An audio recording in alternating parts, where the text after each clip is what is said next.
Agradecemos nuevamente su asistencia y ahora vamos a dar inicio al segundo panel del día sobre el financiamiento del cuidado de las personas desde el POT. Las cargas urbanísticas del POT. Durante años hemos crecido de manera desordenada y desigual, especialmente en zonas donde habitan personas de menores ingresos. Esta es una deuda que necesitamos saldar. Nuestro objetivo con el POT es consolidar el territorio con equidad en el uso del suelo que garantice racionalmente la disponibilidad de los equipamientos y servicios sociales relacionados con el espacio público y la movilidad bajo criterios de proximidad. El POT Bogotá Reverdece 2022-2035 organiza el territorio para una ciudad más justa, cuidadora, solidaria e incluyente, con espacio público para el peatón y la bici, ecoeficiente y reverdecida. Una ciudad que se estructura de manera funcional, segura, amable y bonita. Esto también significa vivienda digna para las familias, especialmente para las más vulnerables de la ciudad, por lo que se podrán generar 1,5 millones de viviendas en los próximos años para suplir la necesidad de la ciudad a 2035. Del total de viviendas nuevas, el 56% serán viviendas de interés social y vivienda de interés prioritario en mejores localizaciones de la ciudad, cerca de los centros de empleo donde normalmente no se construían, y con las condiciones de calidad que necesitan realmente las personas, como el estándar de tamaño mínimo de la vivienda social de 36 metros cuadrados para tratamientos urbanísticos de consolidación, conservación, mejoramiento y renovación, y de 42 metros cuadrados en desarrollo o para acreditar la obligación urbanística de BIS y BIP, derivada de los proyectos de construcción en toda la ciudad. Se promueve la equidad a partir de los proyectos urbanísticos, creando entornos seguros, amigables y accesibles para toda la población. Esto incluye la destinación de suelos para la creación de nuevos espacios públicos, equipamientos, servicios sociales y vivienda social, entre otros. Todo esto gracias al principio de reparto equitativo de cargas y beneficios, el cual contempla que todo aquel que desee construir en la ciudad deberá generar estas zonas, ya sea en la misma área del proyecto o en los lugares de la ciudad que más lo necesitan. Con la implementación de un mecanismo de aportes y beneficios, el nuevo POT define que los nuevos desarrollos urbanísticos que se construirán en los próximos 14 años mejorarán las condiciones de vida de los habitantes y le daremos una nueva cara a Bogotá. Se implementa la política de revitalización urbana como una herramienta para transformar, recuperar y embellecer la ciudad, garantizando la permanencia de moradores, actividades económicas y tejido social en los barrios.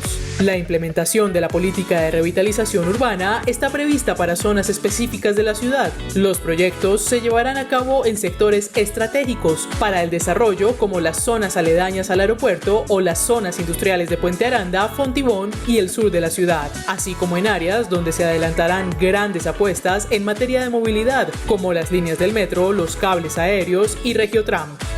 El POT Bogotá Reverdece 2022-2035 propone una revitalización urbana en la que ganamos residentes, propietarios y toda la ciudadanía, especialmente las nuevas generaciones, quienes disfrutarán de todos los beneficios de los proyectos y sus aportes para construir una ciudad cuidadora, productiva, reverdecida e incluyente.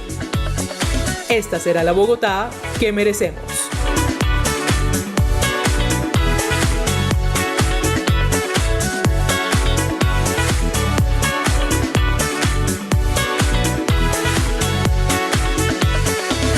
La Bogotá que estamos construyendo te acerca. ¡Acércate!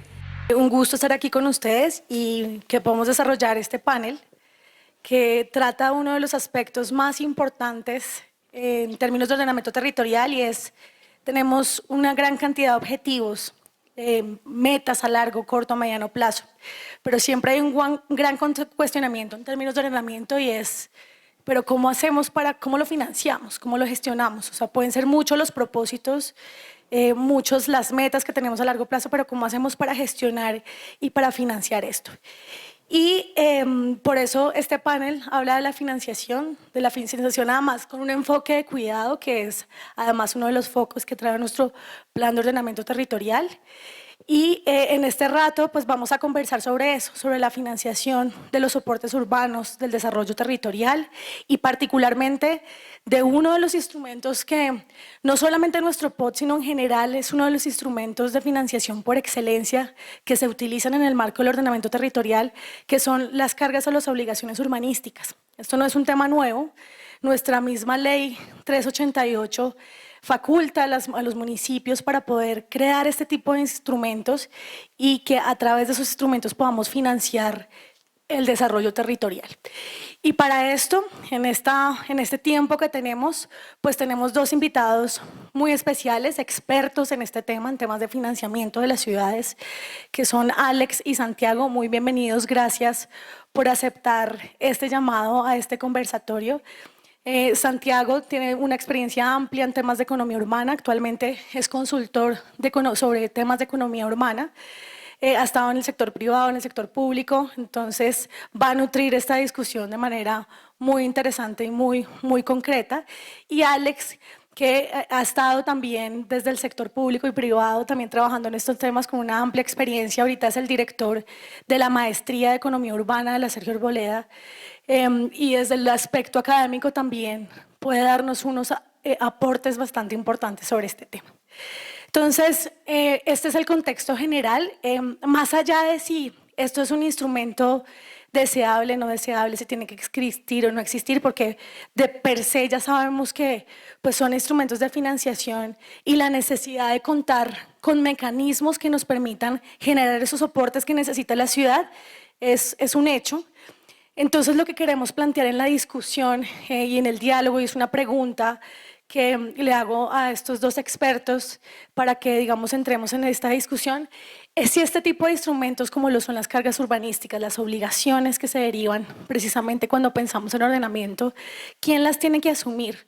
¿Las asume el sector edificador? ¿Las tienen que asumir los propietarios, el Estado? ¿Quién tiene que asumir este tipo de cargas y obligaciones para poder generar esos soportes urbanos y esa calidad de vida finalmente que necesitamos todos los habitantes de esta ciudad y de las ciudades, en particular pues hablando en el marco del plan de ordenamiento territorial, y es, digamos, ¿quién lo asume? ¿Cómo ven ustedes esa perspectiva y qué tienen que asumir esas cargas? Entonces, esta es la pregunta orientadora para abrir esta discusión. Entonces le doy paso primero a Santiago y seguido a Alex para que exponga su punto de discusión sobre el tema. Muchas gracias. Hola, buenas tardes, gracias por la invitación. Ahí hay varias cosas que me gustaría comentar. La primera es, esa es una pregunta que normalmente suele generar pasiones intensas dentro del ámbito de la planificación. Yo he escuchado varias veces discusiones acaloradas frente a cómo definitivamente esta clase de costos de ciudad sí o sí deben ser asumidos por el propietario de la tierra y cómo es absolutamente imposible que se trasladen o al desarrollador o al comprador final.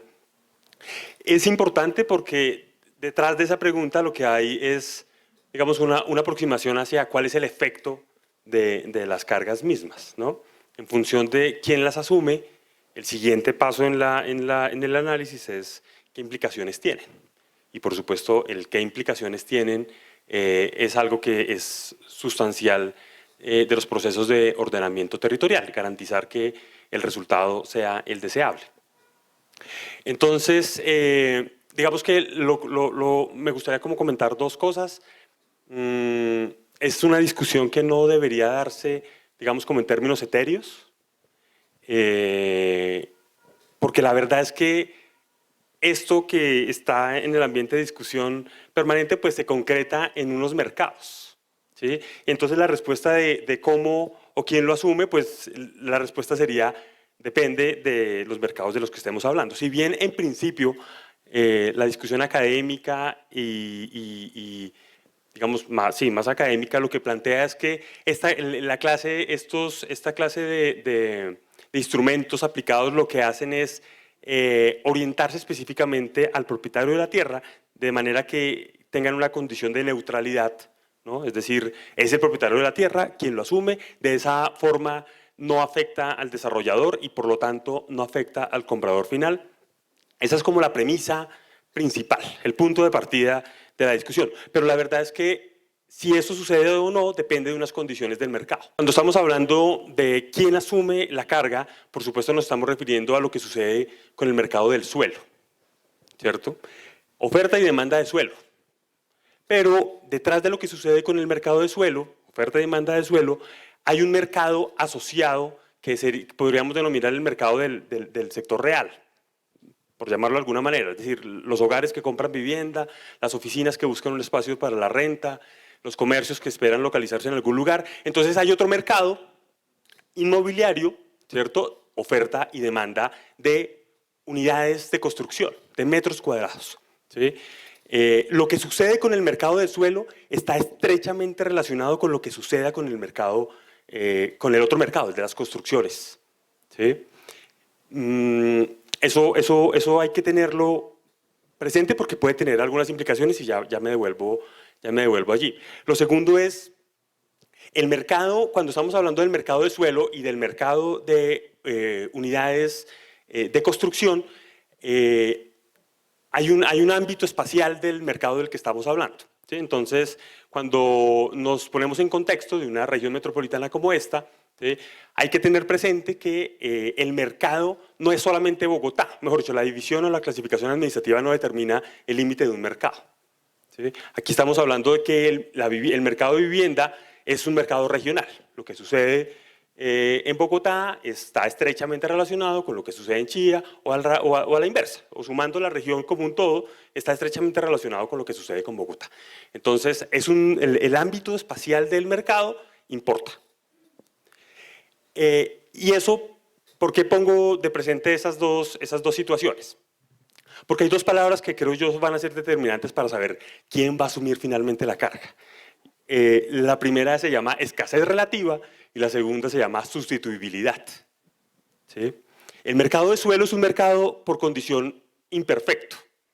Tiene unas características que hacen que los agentes, digamos, tengan algún tipo de poder de mercado, ¿sí? Es un típico ejemplo que se pone cuando se habla de mercados imperfectos y de ahí que el Estado se justifique el accionar del Estado para tomar acción frente a esas limitaciones, ¿sí?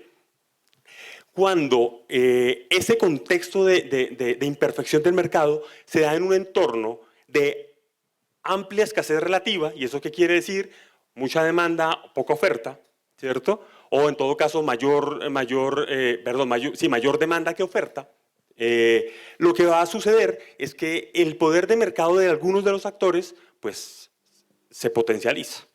Y quiero ponerlo sobre la mesa, mientras más poder de mercado del propietario del suelo, ¿sí? Del dueño de la tierra, menor posibilidad de que ese propietario del suelo, en últimas, en la vida real, concreta, en la práctica, no en la académica, asuma la renta, ¿sí? Entonces hay un factor como punto de partida y es ¿qué poder de mercado tengo? Se relaciona con el segundo concepto, el de sustituibilidad, porque que a su vez está relacionado con el contexto regional, y es en esa condición de oferta y demanda, en donde digamos hay un proceso de negociación, quien toma la decisión de a qué precio finalmente se transa ese suelo, pues digamos el precio final que se transa será resultado del proceso de negociación. Y en la negociación juegan varios factores. Si un comprador de tierra o alguien que aspira a hacer un desarrollo inmobiliario y necesita una tierra, encuentra alternativas de sustitución, pues por supuesto está en una mejor condición de negociación y hay razones para suponer, ¿sí?, que en ese caso estará menos dispuesto a asumir el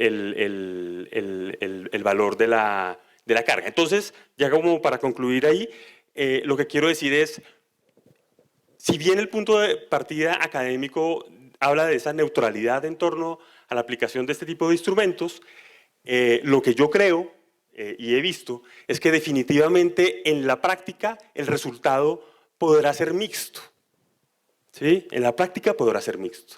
No es cierto que definitivamente que al imponer cargas, eso definitivamente se vaya al comprador final de la vivienda o de la unidad productiva o del espacio construido. No, no es cierto, pero tampoco es necesariamente cierto que la neutralidad absoluta existe y por lo tanto sí o sí es el propietario de la tierra el que va a absorber esa carga misma, ¿sí? Con una premisa importante, y es que cuando estamos hablando de si el desarrollador inmobiliario lo asume, pues la premisa sería el desarrollador inmobiliario no asume nada en ese sentido. Si llegase a asumir algo, eso finalmente lo traslada sí o sí al comprador final. Entonces, lo que creo es que dependerá de unas condiciones de mercado y en últimas el resultado podrá ubicarse en un punto intermedio y algo definitivamente sí tendría que ser absorbido sí o sí por el propietario de ese suelo y en últimas parte de esa carga creo que por condiciones de mercado termina trasladándose al comprador final. Como vengo de una universidad, siento que aquí me están diciendo que soy pura teoría. Entonces, pueden encontrar en Razón Pública 2 últimos artículos que escribimos sobre este problema de reparto de cargas. Uno, me gustaba mucho el título, las cargas en el POT, nada que temer. ¿Sí? Y creo que ahí resume mi manera de ver esto. Santiago, me alejo un poquito de esto del poder de mercado y la sustentabilidad. Esto es una cosa muy sencilla. Partamos de un primer punto. ¿Dónde se determina el precio del espacio edificado? Cuando digo el espacio edificado es vivienda o comercio, como ustedes lo quieran entender. ¿Dónde se determina? En los mercados, ¿cierto? En particular la vivienda. ¿Dónde se determina el precio de la vivienda? Hay dos variables que son fundamentales aquí. La demanda, que es la nueva población que llega, primero. Entonces, todos presionamos por estar acá, todos presionamos. Esa es la primera fuerza. Y la segunda fuerza es la actividad económica. Es decir, el PIB, ustedes van y miran y el PIB crece y entonces generamos ingreso. Con generar ingreso, ¿qué hacemos? Aumentamos el precio, aumentamos la demanda y esa misma demanda, como nosotros estamos demandando, empieza a subir de precio la vivienda. No tiene nada que ver con los precios del suelo. Yo creo que eso debe quedar claro, eso no tiene que ver con los precios del suelo. Miren que, pensemos en cada uno de nosotros. Conseguimos un excedente y lo primero que hacemos es compremos una casita para el futuro, para arrendar, para esas cosas. Eso, mis apreciados doctores, es lo que genera el incremento en el precio de la vivienda. Y eso es cíclico. Hagan ustedes el ejercicio de mirar las áreas y los precios de las viviendas.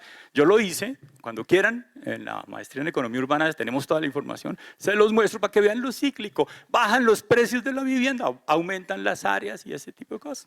Perfecto. Ahora, para mirar el efecto de quién carga, para mirar quién carga con las cargas, separemos claramente las racionalidades. 1776, Adam Smith. Separemos las racionalidades. Una cosa es un productor, otra cosa es un propietario del suelo. Separemos esa racionalidad. Entonces, ¿aquí a quién hay que defender? A los constructores. Es decir, hay unas personas que se levantan y se van a trabajar, a levantar edificios, a gestionar eso. A esos hay que defenderlos, punto. Pero pensemos como economista cuando hacemos esa separación. Ese propietario del suelo no hace nada por construir un edificio. Miren, los cálculos, como les digo, ya los pusimos en Razón Pública, ahí están evidentes. Si quieren los podemos trabajar con los cálculos que hizo Planeación. Y empezamos, solo para que ustedes tengan un poco más de precisión sobre lo que estoy diciendo, contraten el avalúo, y nosotros lo hacemos, siempre usamos la técnica residual. ¿Y qué es la técnica residual? Cogen en el mercado los precios, calculan los índices de construcción, toda esa cosa normativa, el número de metros cuadrados, multiplican, esas son las ventas. Y de ahí empezamos a bajar. Miren, ningún productor de ningún bien en una economía capitalista produce si se quiebra. Ese es el primer supuesto. Entonces, ¿qué es lo que hay que hacer? Poner a salvo al productor del bien, en este caso, el constructor. ¿Listo? Y cuando ya empezamos a quitar cosas, todos esos costos los quitamos, el suelo, como la técnica lo dice, es residual. Entonces, lo que queda después de que salvamos, en términos económicos hay dos factores, los trabajadores y el dueño del capital. Si ponemos eso, lo ideal para mí sería que fuera a precios de mercado, es competencia. Ahí habría un elemento de, ahí sí te acepto lo de poder de mercado, pero si suponemos competencia en la ciudad, vamos a pagar los factores de producción por el costo de uso. Es decir, a los trabajadores nos tratan con la línea, con la regla dura del mercado, nuestro salario lo fija el mercado, punto. Bueno, pongamos la misma regla para todo el mundo. ¿Listo? Descontamos, ahorita vuelvo a eso de la regla para todo el mundo. Descontamos eso y lo que queda es suelo. En los cálculos que hemos hecho, para que ustedes se den cuenta, voy a decir alguna cosa. La utilidad del promotor o del constructor sobre las ventas, dicen 16%, no sé qué, 3.000 millones de pesos. Y el precio del suelo, 11.000 millones de pesos. Acabo de decir que hay que defender al constructor, pero el precio del suelo, 11.000 millones de pesos, casi 3 veces, me estoy acordando las cifras, 3 veces el valor del suelo, el precio del suelo, de la utilidad. ¿De dónde? ¿Cómo así que en una economía capitalista permitimos esto? Ahora, ¿sobre qué van las cargas? Sobre el suelo. Entonces nosotros podemos ir y empezar a subir, mire, la ley 388 del 118 del 2003 lo decía. Sí, solo plusvalía el 50%, o sea, de ese valor nos corresponde como ciudad el 50%. Yo le puedo poner todas las cargas, es más, el 100% del valor del suelo lo podía poner como cargas. ¿Y eso afecta el precio de la vivienda? ¿Dónde? Eso es pura evidencia de los propios datos que están en esta ciudad. Primer punto. Y segundo, si quieren, podemos ser extensivos. Díganme una sola teoría económica, ahí sí comparto lo de Santiago, que esto es esta cosa teórica, que la teoría es contundente, no hay una sola teoría económica que diga que el suelo tiene alguna implicación o que la renta de algún bien, porque hay bienes agrícolas, tiene una implicación sobre los precios de los bienes de ninguna manera. Entonces yo no necesito recurrir a como decir, argumentos conceptuales y todas esas cosas, no, separe racionalidades, ¿sí? Y aplique las cargas sobre el suelo. Ahora, si hay un problema, ¿sí? ¿Qué es el problema de la identidad? Cuando yo soy constructor y soy dueño del suelo, pues agarro a discutir las cargas que porque afecta mi negocio, separemos esto. Y no tiene nada que ver las cargas con los precios de la vivienda. Podemos poner los precios que nosotros necesitamos. Y como estábamos diciendo, para financiar nuestra ciudad, para equilibrar nuestra ciudad, necesitamos recuperar esas cargas en beneficio de la colectividad. Es ahí, eso no tiene ninguna distorsión sobre la economía, eso no tiene ninguna distorsión. Y los modelos y la ocupación de la región metropolitana, todo esto nos dice que estamos cobrando más ICA que predial y cargas urbanísticas. Esto tiene presentación. Bueno, muchísimas gracias. Escuchamos dos perspectivas, este debate está bueno. Van a tener la oportunidad ahorita de replicar, pero quiero aprovechar el espacio y de una vez como que introduzco como en esta segunda espacio y es contarle también al auditorio y contarles a ustedes un poquito de lo que quedó incluido en el plan de ordenamiento territorial para que con esta perspectiva que acaban de ustedes escuchar también un poco, digamos, se pongan en contexto sobre la propuesta que incluye pues este instrumento. Yo les decía al principio, esto no es nuevo, no estamos inventando nada nuevo y es que venimos en Colombia, incluso particularmente hablando hace muchos años de la manera de cómo capturamos ese mayor valor generado por esa estas decisiones administrativas que pues, le corresponden incluso a las ciudades capturar, precisamente porque es derivado de eso que pues hay un mayor valor o un plusvalor que se genera. Y hay muchos mecanismos para recuperarlos. Está la participación en plusvalía, la valorización, o sea, una cantidad de instrumentos de financiación. Y este plan de ordenamiento territorial incluye muchos mecanismos para capturar ese mayor valor y uno de esos es las cargas urbanísticas. Y es obviamente en ese objetivo que yo les decía desde el principio y es cómo además financiamos ese desarrollo, esos soportes urbanos que necesitamos. Y esto solamente se deriva de, hay una decisión administrativa que es este plan de ordenamiento territorial, que da unos mayores aprovechamientos, que da unos beneficios además económicos y lo que queremos hacer con este tipo de instrumentos es que la ciudad además también se beneficie de esos mayores precisamente aprovechamientos que da este tipo de decisiones administrativas. Y por eso surge la propuesta de este instrumento de cargas urbanísticas. ¿Y qué busca esto? Y es que obviamente no es homogéneo para toda la ciudad. Tenemos que diferenciar que hay diferentes tipos de territorios, diferentes tipos además funcionalmente de territorios que se desarrollan de manera desigual. En unos hay mayores beneficios o mayores aprovechamientos, es decir, mayores edificabilidades. En otros hay menos por su misma dinámica. Entonces también, digamos, ese tipo de capturar ese mayor valor tiene que ser de manera diferenciada. Y por eso esta propuesta está muy vinculada a nuestras normas de ocupación, de edificabilidad, de usos y de los tipos de territorios. Entonces, la propuesta de este instrumento es, a partir de los tratamientos urbanísticos, se reconocen diferentes tipos de suelo. Entonces, hay suelos que ya están muy consolidados, que es en una gran parte de la ciudad, suelos que además su desarrollo simplemente va a casi que acabar, digamos, como de consolidar o homogeneizar esa ciudad. Pero esos mayores desarrollos tienen unas cargas, tienen una necesidad de soportes urbanos. Entonces, tienen una forma también de recuperar ahí valor, pero es esa ciudad consolidada. Hay otros territorios que, contrario a los territorios ya consolidados, pues hay territorios que tienen unas dinámicas impresionantes y una oportunidad y un potencial gigante de transformación además de la ciudad. Esos territorios son los de renovación urbana. ¿Y la renovación qué es eso? Se necesita transformar aprovechando, por ejemplo, las infraestructuras de transporte, unos puntos de un gran potencial de desarrollo que pues esos mayores aprovechamientos también van a requerir financiar esos soportes urbanos. Entonces las cargas urbanísticas acá son medidas distintas y digamos que lo que se está diciendo es usted por ese mayor beneficio que va a obtener de este gran potencial que tiene este territorio, pues le tiene que dejar a la ciudad de ese mayor valor del suelo, le tienen que dejar a la ciudad una parte de aportes precisamente para generar esos soportes urbanos. Entonces eso en el caso de renovación.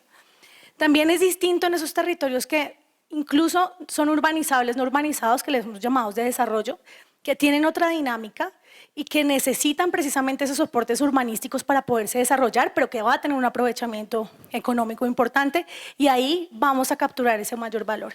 Y es distinto a otros tratamientos, como por ejemplo el de conservación, que pues prácticamente no tendría esos mayores aprovechamientos para, digamos, el cobro de cargas urbanísticas y tiene incluso otra propuesta de cargas, los territorios que son de origen de informal, que son de mejoramiento integral. Entonces, dependiendo del nivel de desarrollo de los mayores aprovechamientos, pues digamos hay una compensación o una contraprestación por ese mayor beneficio que estamos otorgando desde la decisión administrativa. Y hay un poco, digamos, como respondiendo también a lo que se decía ahorita y es, básicamente con las decisiones administrativas, al dar mayor edificabilidad, por ejemplo, al cambiar la clasificación del suelo, digamos, otorgar temas de cambio de uso, es que estamos contrarrestando, por ejemplo, ese tema de la escasez relativa, porque precisamente como damos esos mayores aprovechamientos, es como ahí precisamente se puede capturar ese mayor valor derivado de esas decisiones. Entonces, este instrumento lo que pretende es hacer eso, digamos que es a partir de la edificabilidad. Hay varios tipos de edificabilidades, hay una edificabilidad base en toda la ciudad, según los tratamientos, que es lo que ahorita les explicaba. Hay una edificabilidad base que no es objeto de obligaciones, digamos, incluso reconociendo esa ciudad ya construida y digamos como ese punto de inflexión precisamente que no requeriría obligaciones en la ciudad. Y a partir de esa edificabilidad base, todo lo que está por encima, digamos que es un aprovechamiento mayor, entonces todo eso tiene que tener una contraprestación que es derivado de ese mayor valor del suelo y que se le deja a la ciudad en espacio público, otras veces incluso en dotaciones, en vivienda de interés social y prioritaria, digamos que en temas de servicios públicos, por ejemplo, en el caso de renovación, o sea, se generan esos soportes derivados de ese mayor aprovechamiento. Entonces, a partir de esa edificabilidad base hay una edificabilidad adicional. Sobre esa edificabilidad adicional es que hay precisamente esa contraprestación que hemos denominado cargas urbanísticas, y esa edificabilidad adicional se contabiliza pues hasta la edificabilidad efectiva, que es la que realmente se concreta, que es la base más esa adicional.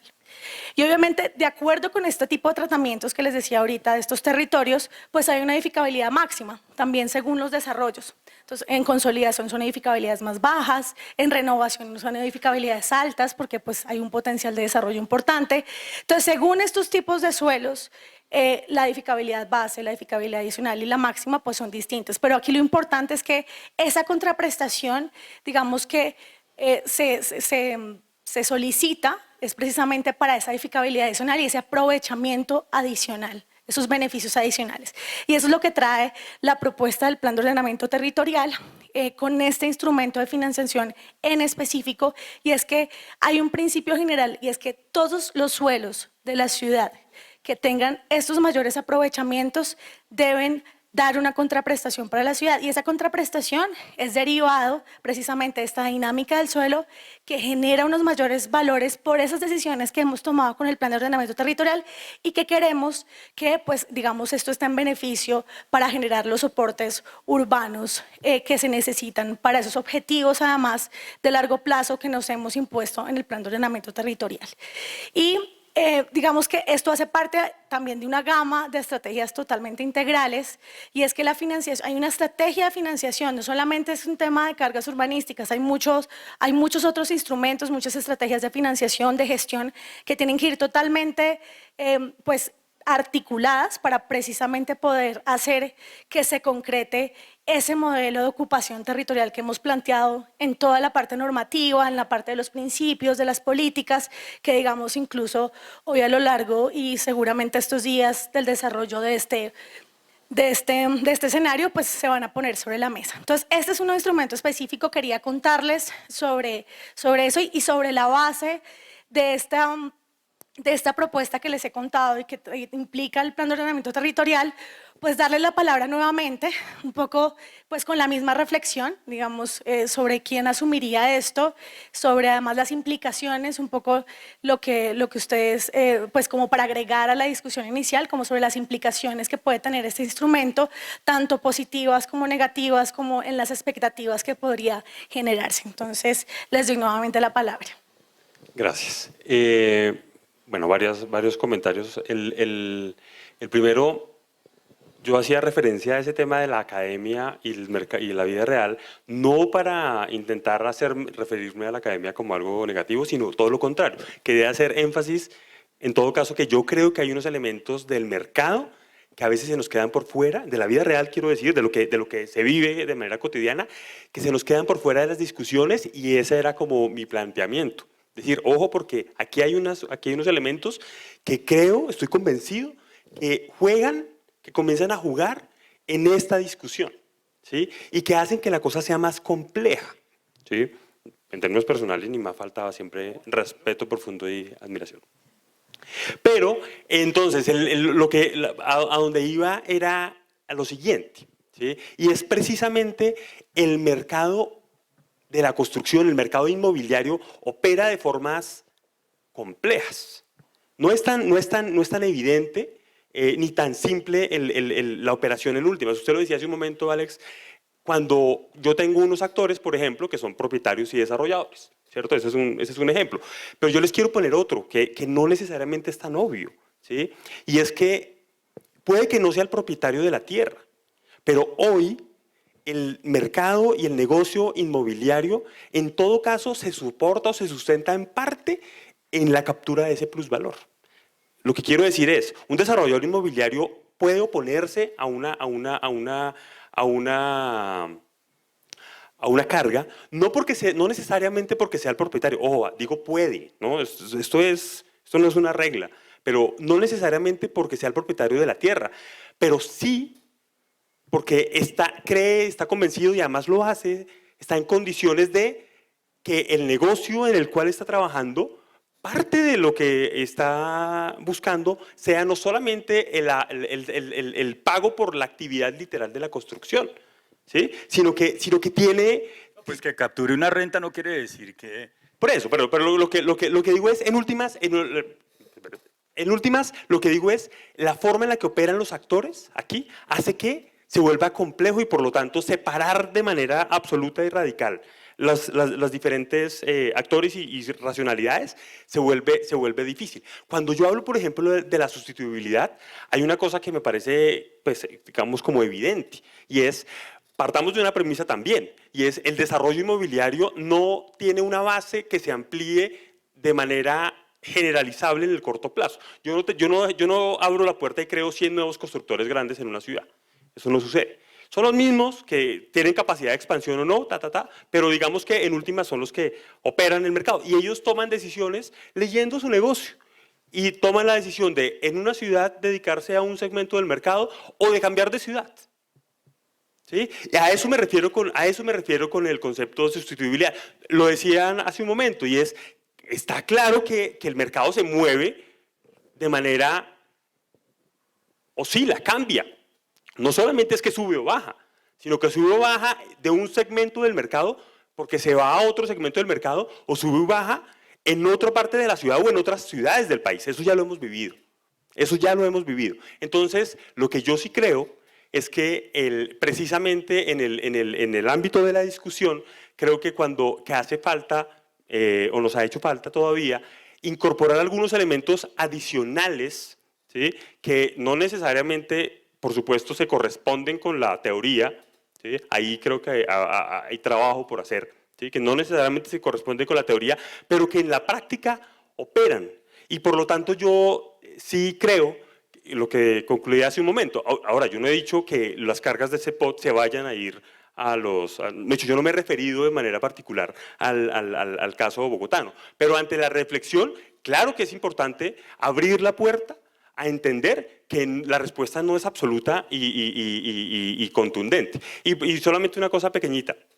Cuando hablo también de esa condición de sustituibilidad, yo celebré enormemente cuando vi, por ejemplo, aunque hay unas condiciones allí particulares, pero cuando vi el número de hectáreas de tratamiento de renovación urbana, porque yo creo que es de eso de lo que estoy hablando. ¿Sí? Es de eso de lo que estoy hablando. Hay posiciones que dicen, no, hay que en la ciudad, si se necesitan 1 millón de viviendas y esos 1 millón de viviendas van a demandar 10.000 hectáreas, tengo que habilitar exactamente 10.000 hectáreas. ¿Sí? Y eso es restringir de forma significativa un mercado que para mí sí es importante como opera, que es el del suelo. ¿Sí? Entonces, yo sí creo que hay acciones y decisiones que ayudan a que esa sustituibilidad pueda ser efectiva, que el poder de mercado de unos actores, por lo menos de una parte de esos actores, porque aquí también hay una realidad y tenemos muchos actores de diversos tipos, puedan tomar decisiones que en últimas lleven a lo que todos queremos.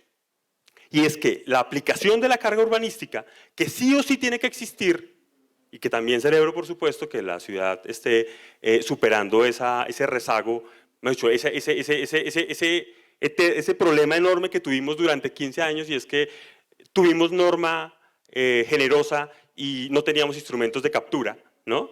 Y eso había que corregirlo y creo que se está haciendo, pero en todo caso, lo que queremos es que el resultado final sea el esperado, no que sea otro diferente. Y por eso hay elementos que es importante meter en la discusión, porque si no se corre el riesgo de que suceda lo contrario. Yo vuelvo al precio de la vivienda, ¿sí? Para tener algo ahí concreto. En economía sabemos que nosotros cuando pagamos un bien, el precio se define por el último consumidor o el costo marginal. ¿Eso qué significa? Cuando yo compro un bien, básicamente el precio se define porque el último consumidor sacó las monedas y dijo, bueno, yo puedo pagar este precio. ¿Sí? No sé si soy claro. Cuando compramos una vivienda, nosotros vamos y entonces yo voy a guardar aquí una plata y dejo aquí, yo puedo pagar tanto y si hay más cargas, entonces yo pago más.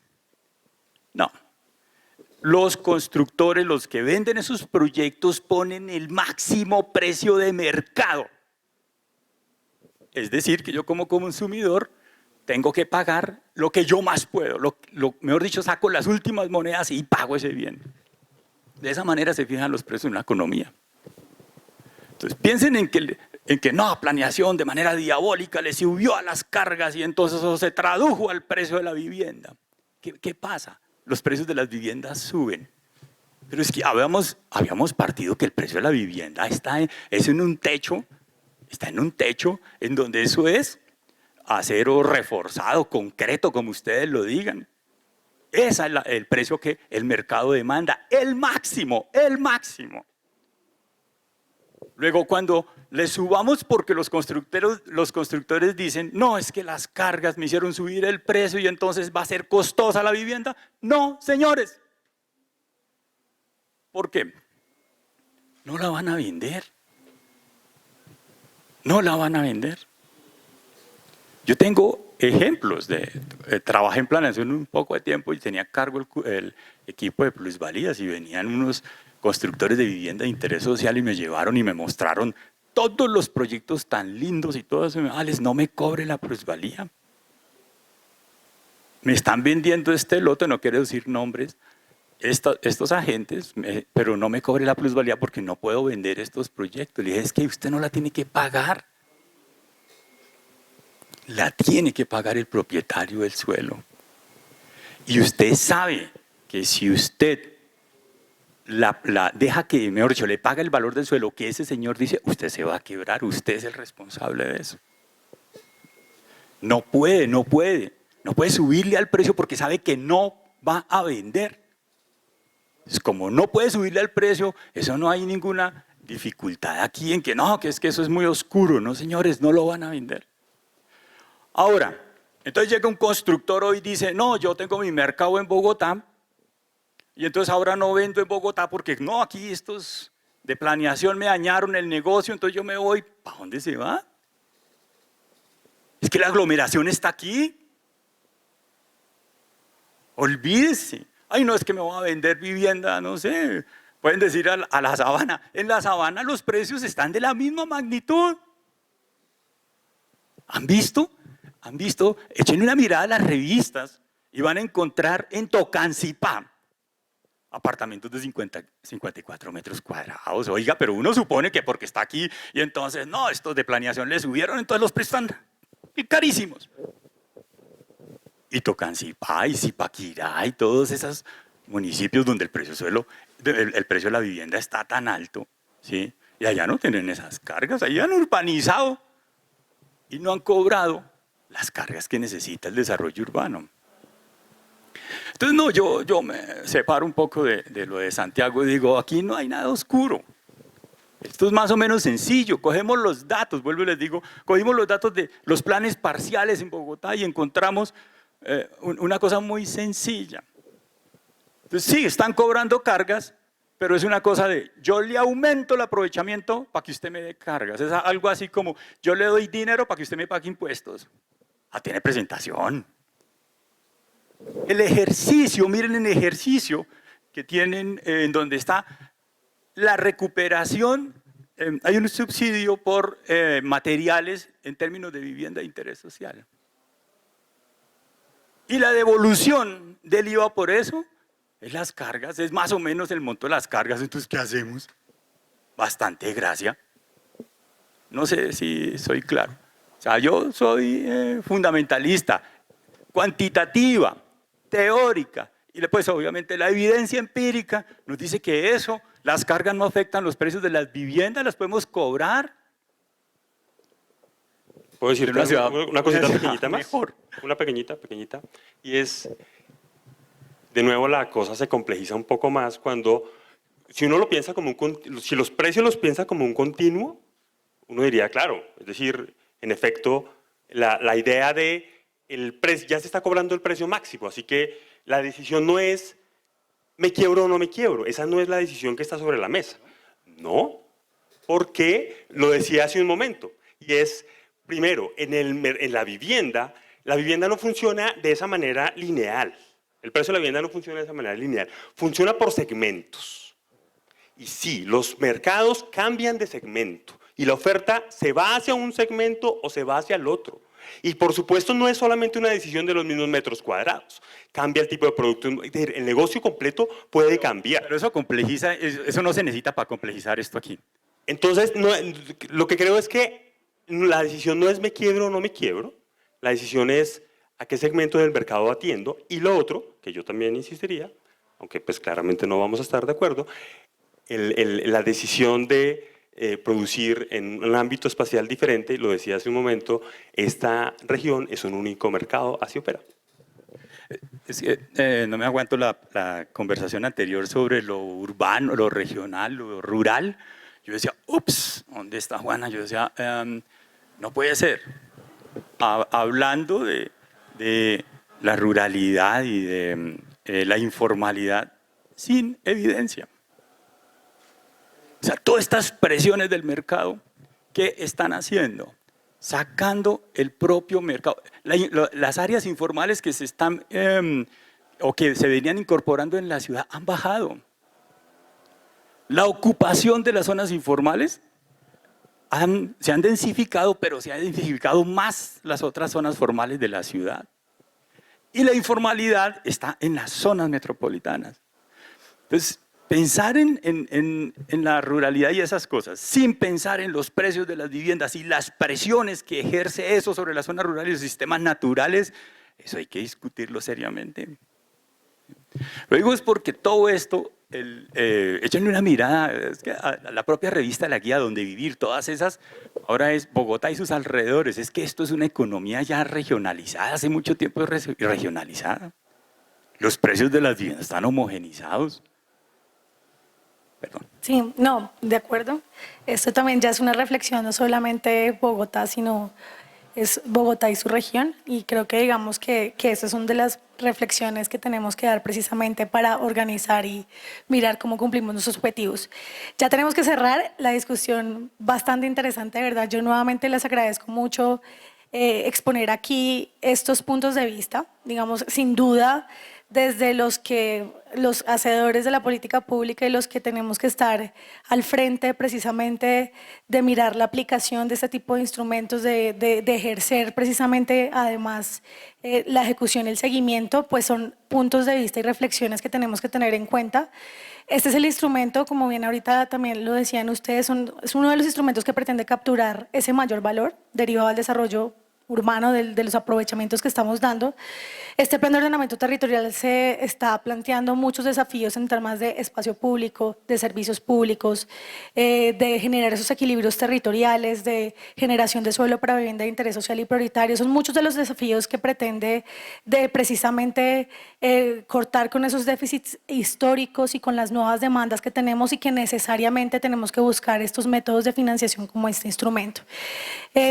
Claramente esto no se tiene que ver de manera aislada, digamos, la parte de las reflexiones que, por ejemplo, ahorita hacía Santiago de mirar no solamente el mercado del suelo, sino otro tipo de mercados, de, digamos, mirar de esa manera de forma integral. Yo les decía que esto hace parte además de una estrategia completa, no solamente de financiación, sino también de gestión y planeación, y eso es lo que, digamos, tendremos que mirar, y también un poco lo que mencionaba Alex, pues de precisamente generar este tipo de mecanismos para poder capturar ese mayor valor y pues orientarnos precisamente a generar esos mensajes y esa expectativa para los propietarios del suelo. Es parte también del reto que tenemos con este tipo de instrumentos. Creo que acá hay también una invitación pues a hacerle un monitoreo constante, ver también la efectividad, por ejemplo, de la captura, del recaudo, de mirar esto cómo se concreta, porque una cosa es como instrumento, cómo lo generamos, pero después esto cómo se concreta, o sea, cómo realmente vemos esto en espacio público, en vivienda, o sea, en los objetivos que nos hemos planteado, y eso también, digamos, parte como de otra discusión, pero que tiene ese punto de partida acá.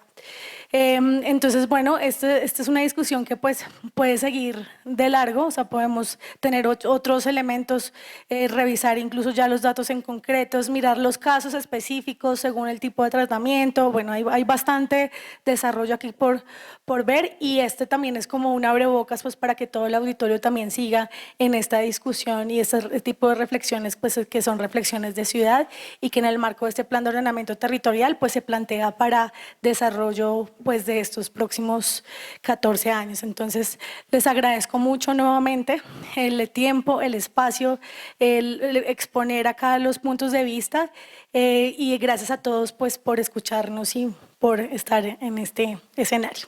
Gracias.